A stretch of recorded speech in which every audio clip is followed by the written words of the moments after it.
In 2000, a corporate giant laughed a tiny startup out of the boardroom. Here is what it cost. The startup was Netflix. Its founders, Reed Hastings and Mark Randolph, flew to Dallas, Texas to meet the king of home video, Blockbuster. The pitch was simple.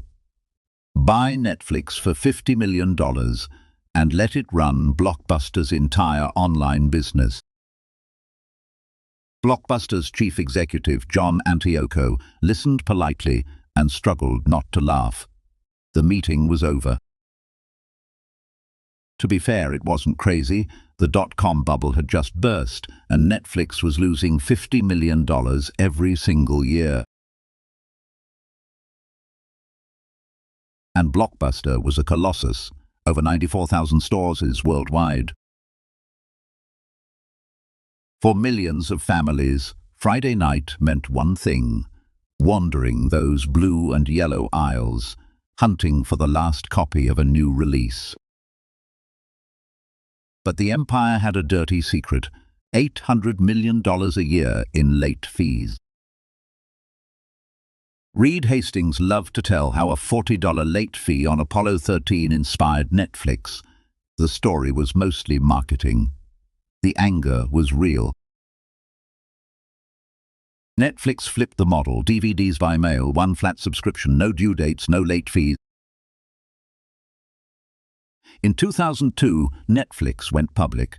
A year later, it turned its first profit, passing 1 million subscribers, while Blockbuster barely noticed. When Blockbuster finally launched its own online service in 2004, it was years late, but it had something Netflix feared: 9,000 stores. In 2005, Blockbuster killed late fees, walking away from hundreds of millions in easy profit to try to win back trust. Wall Street hated it. Corporate raider Carl Icahn stormed the board, demanding profits now, and the company's debt kept piling higher. Then came the counterpunch. Total Access let customers swap mail DVDs in any store. Sign-ups exploded. Inside Netflix, executives were rattled. For the first time, the giant they had mocked as a dinosaur was beating them at their own game. But winning was expensive. Total Access burned cash the indebted company didn't have, and the board turned on the man behind it. In 2007, after a bitter dispute over his bonus, John Antioco walked away, and Blockbuster's online war lost its general. His successor, James Keyes, slashed online spending and bet everything on the stores. The retreat had begun. That very same year, Netflix quietly launched something new: streaming. Movies delivered not by truck or mail, but instantly over the internet. At first, streaming was a curiosity with a tiny library. Then it spread to game consoles, laptops, and living room televisions everywhere. The recession of 2008 squeezed Blockbuster from every side. Redbox rented discs for $1, and $1 billion of debt came due. On September 23, 2010, Blockbuster filed for bankruptcy. The company, once worth $5 billion, was broke. That same year, Netflix passed 20 million subscribers. The startup that begged to be bought for $50 million was now worth $10 billion. Dish Network bought the wreckage for $320 million, less than half of what late fees alone once earned in a single year. The stores vanished fast. By early 2014, the last corporate locations shut their doors, and the lights went dark across America. Today, exactly one Blockbuster remains in Bend, Oregon, a living museum where tourists line up to photograph the world they grew up in. And Netflix?